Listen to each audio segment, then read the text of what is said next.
قرآن قرآن قرآن قرآن کی روشنی۔ الحمدللہ رب العالمین والصلاة والسلام علی خاتم النبیین اما بعد فاعوذ باللہ من الشیطان الرجیم بسم اللہ الرحمن الرحیم۔ الصلاة والسلام علیک یا رسول اللہ وعلی آلک واصحابک یا حبیب اللہ۔ الصلاة والسلام علیک یا نبی اللہ وعلی آلک واصحابک یا نور اللہ۔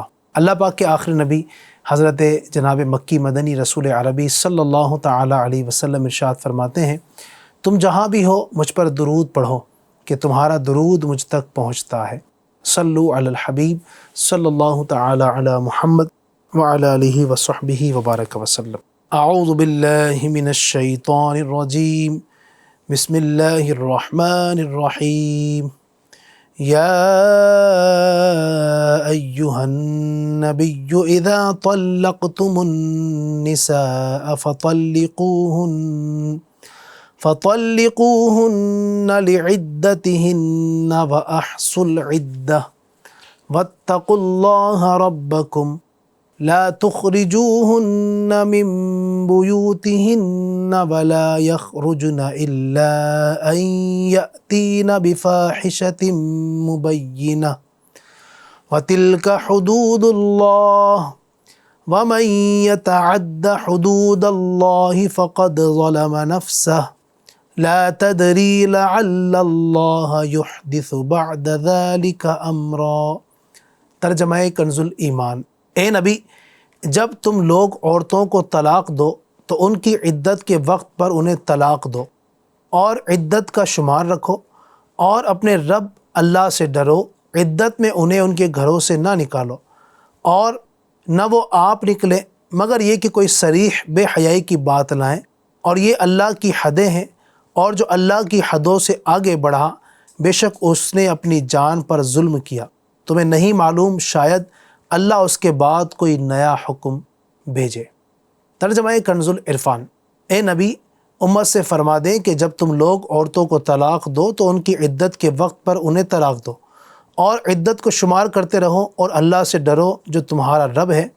تم عورتوں کو ان کے گھروں سے نہ نکالو اور نہ وہ خود نکلیں مگر یہ کہ کسی صریح برائی کا ارتکاب کریں، اور یہ اللہ کی حدیں ہیں، اور جو اللہ کی حدوں سے آگے بڑھا تو بے شک اس نے اپنی جان پر ظلم کیا۔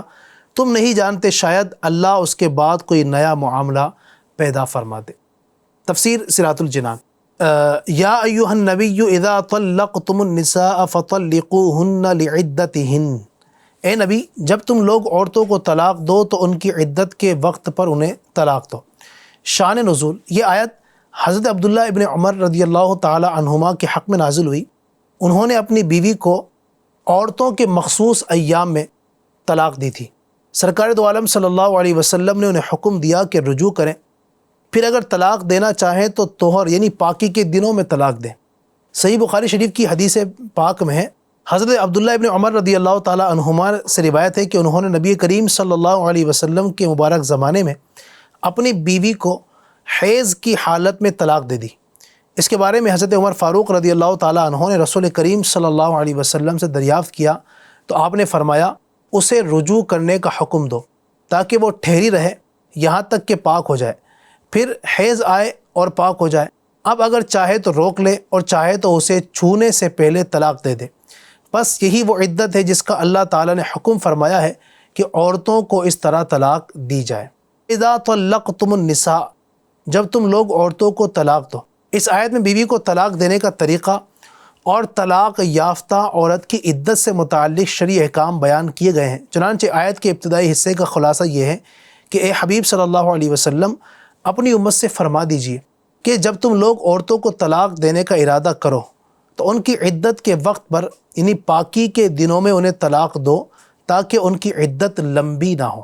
آیت کے اس حصے کی مناسبت سے عورت کو طلاق دینے سے متعلق 5 شرعی احکام ملاحظہ ہوں۔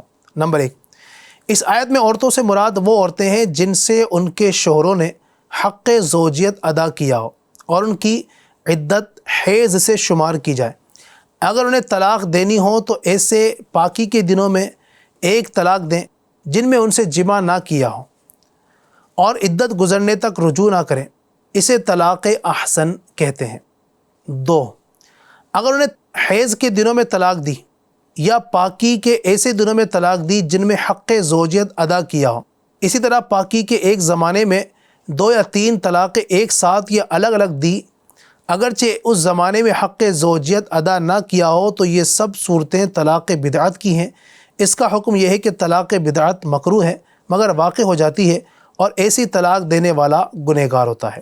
نمبر 3، وہ عورتیں جنہیں حیض نہیں آتا، جیسے چھوٹی بچی اور حاملہ عورت یا عائسہ، یعنی ایسی جسے بڑھاپے کی وجہ سے حیض آنا بند ہو گیا ہو، وہ اس آیت کے حکم میں داخل نہیں ہیں۔ نمبر 4، وہ عورت جس سے اس کے شوہر نے حق زوجیت ادا نہ کیا ہو اور نہ اسے شوہر کے ساتھ ایسی تنہائی ہوئی ہو جس سے وہ ہم بستری کر سکیں، تو اس پر عدت نہیں ہے۔ باقی وہ عورتیں جنہیں حیض نہیں آتا، ان کی عدت حیض سے شمار نہ ہوگی۔ نمبر 5، جس عورت سے حق زوجیت ادا نہیں کیا گیا اسے حیض کے دنوں میں طلاق دینا جائز ہے۔ وَأَحْصُ الْعِدَّةَ، اور عدت کو شمار کرتے رہو۔ یا مردوں کو حکم دیا گیا ہے کہ طلاق دینے کے بعد عورت کی عدت کو شمار کرتے رہو یہاں تک کہ اسے 3 بار حیض آ جائے۔ یاد رہے کہ عدت کا شمار مرد و عورت دونوں ہی کی کریں گے، البتہ یہاں بطور خاص مردوں کو عدت شمار کرنے کا اس لیے فرمایا گیا کہ عورتوں میں بہت مرتبہ غفلت ہو جاتی ہے۔ وَاتَّقُوا اللَّهَ رَبَّكُمْ، اور اللہ سے ڈرو جو تمہارا رب ہے، یعنی عورتوں کی عدت دراز کرنے اور اللہ تعالیٰ کے احکام کی خلاف ورزی کرنے کے معاملے میں اللہ تعالیٰ سے ڈرو جو تمہارا حقیقی رب ہے۔ لا تخرجوہن من بیوتہن، تم عورتوں کو ان کے گھروں سے نہ نکالو، یعنی اے لوگوں عدت کے دنوں میں عورتوں کو ان کے گھروں سے نہ نکالو اور نہ اس دوران وہ خود اپنی رہائش گاہ سے نکلے، البتہ اگر وہ کسی صریح بے حیائی کا ارتکاب کریں اور ان سے کوئی اعلانیہ فسق صادر ہو جس پر حد آتی ہے، جیسے زنا اور چوری وغیرہ کریں، تو اس صورت میں تم انہیں گھر سے نکال سکتے ہو۔ یا آیت کے اس حصے کی مناسبت سے گھر میں عدت گزارنے کے متعلق 5 شرعی مسائل ملاحظہ ہوں۔ نمبر 1، عورت کو عدت شوہر کے گھر پوری کرنی لازمی اور ضروری ہے۔ شوہر کو جائز نہیں کہ طلاق یافتہ کو عدت کے ایام میں گھر سے نکالے، اور نہ ان عورتوں کو وہاں سے خود نکلنا جائز ہے، کیونکہ یہ رہائش محض شوہر کا حق نہیں ہے جو اس کی رضامندی سے ساقط ہو جائے، بلکہ یہ شریعت کا حق بھی ہے۔ دوسرا مسئلہ، اگر عورت فحش بولے اور گھر والوں کو ایذا دے تو اسے نکالنا جائز ہے، کیونکہ وہ ناشزہ یعنی نافرمان عورت کے حکم میں ہے۔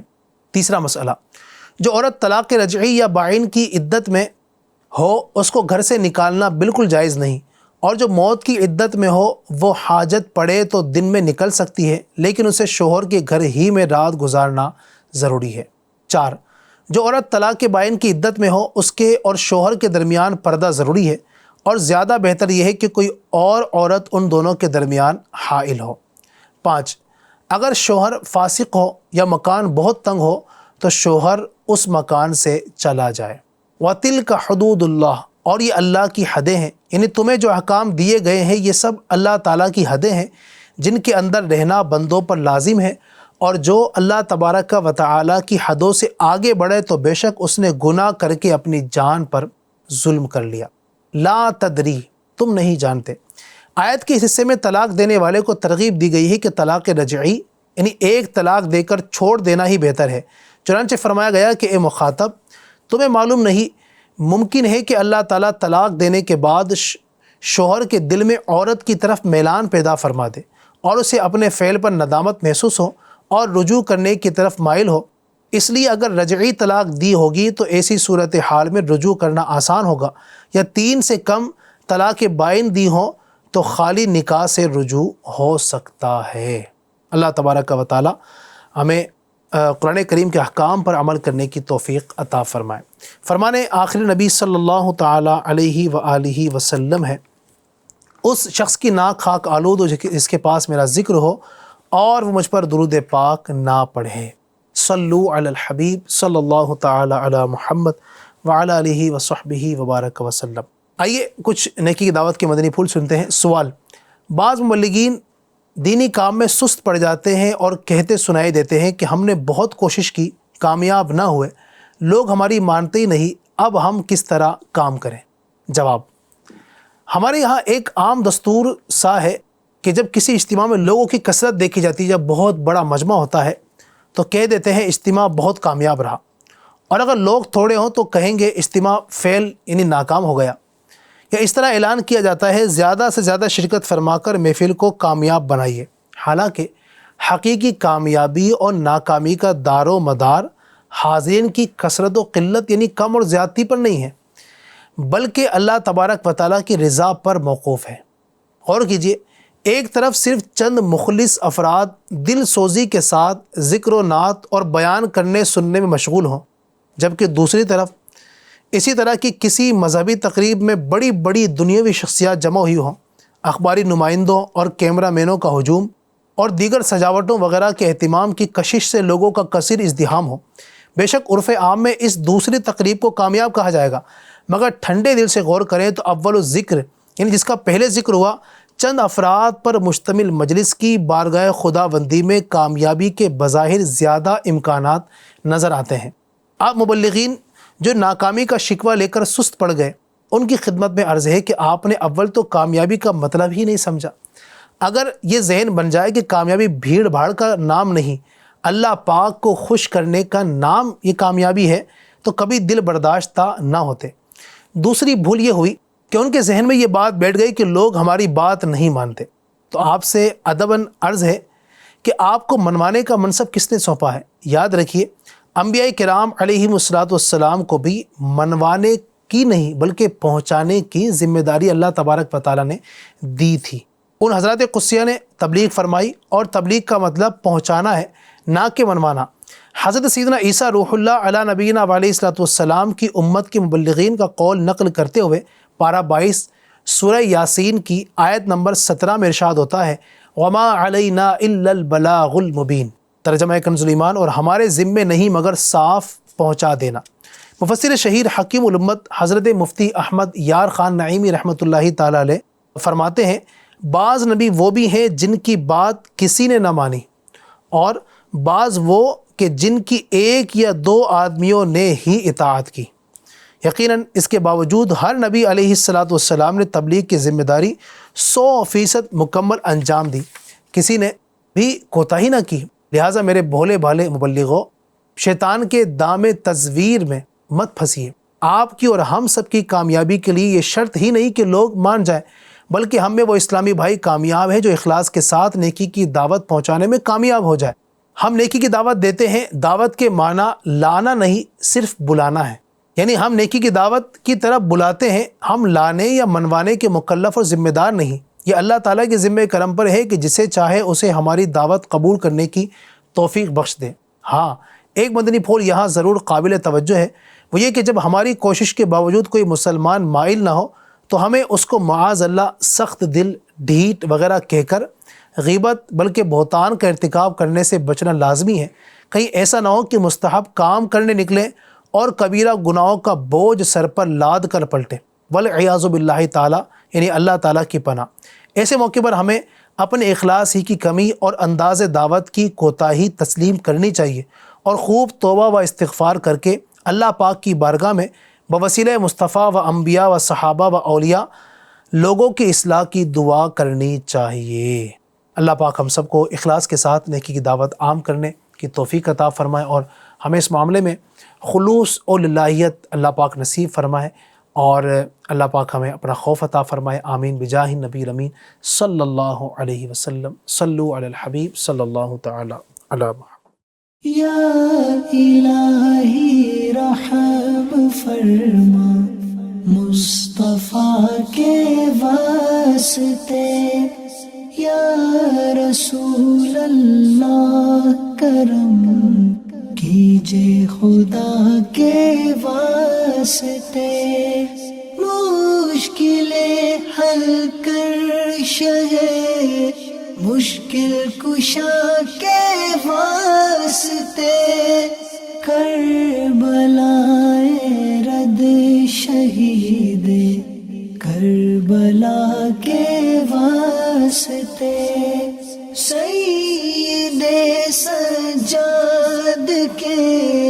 صدقے میں ساجد رکھ مجھے، علم حق دے باقرے، علم ہدا کے واسطے، صدق صادق کا تصدق، صادق الاسلام کر، بے غضب راضی و کاظم اور رضا کے واسطے، بہار معروف و سری، معروف دے بے خود سری، جند حق میں گنجلے دے باصفا کے واسطے، بہار شبلی شیر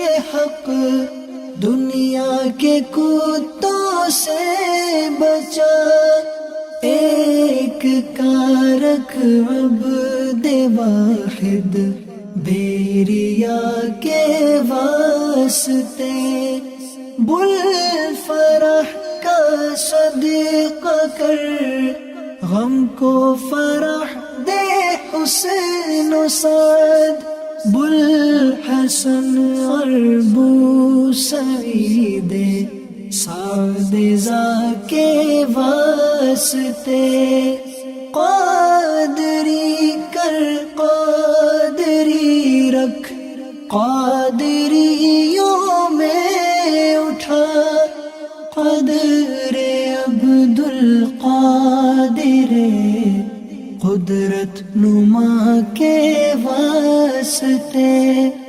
احسن اللہ لہم رزقا سے دے رزق حسن، بندہ رزاق تاج الاصفیاء کے واسطے، نصر ابی صالح کا صدقہ صالح و منصور رکھ، دے حیات دی محیی جاں فضا کے واسطے، طور عرفان و علو حمد و حسن و بہا، دے علی موسیٰ حسن احمد بہا کے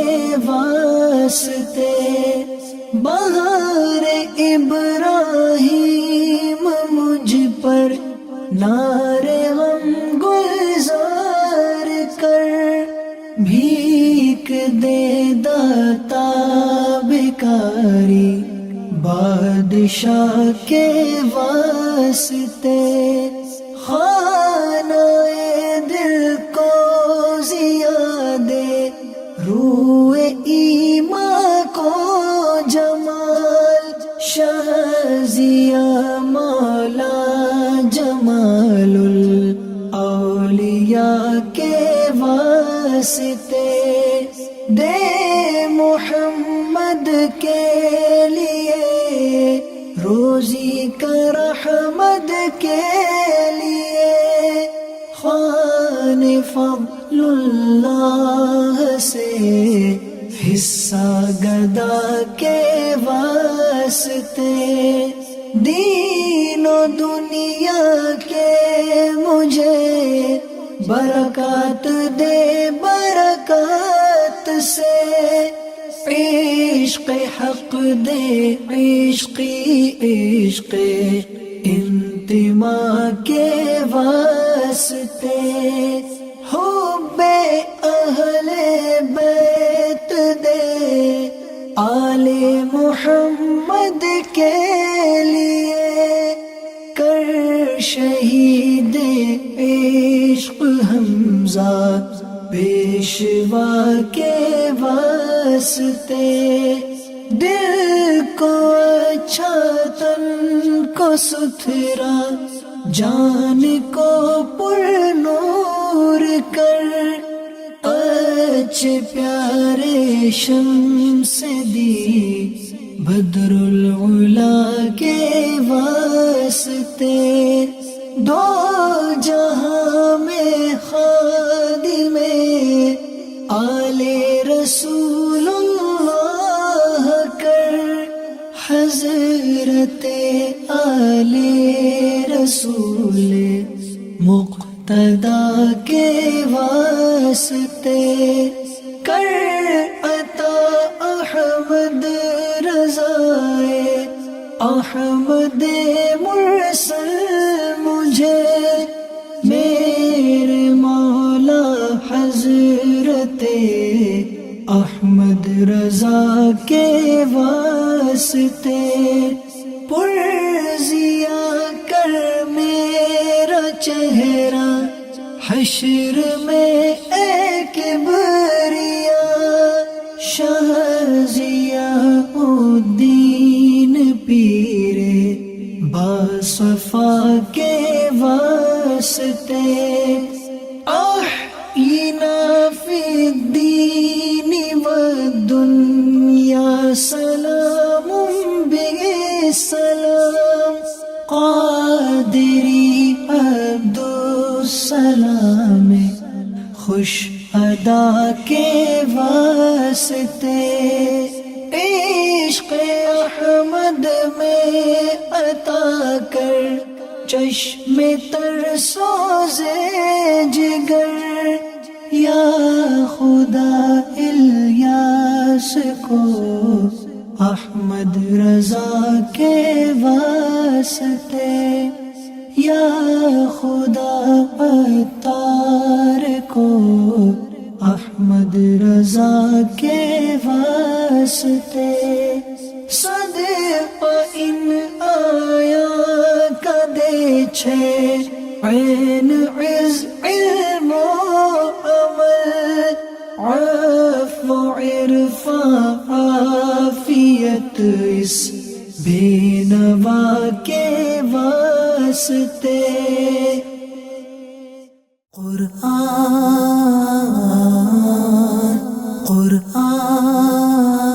قرآن قرآن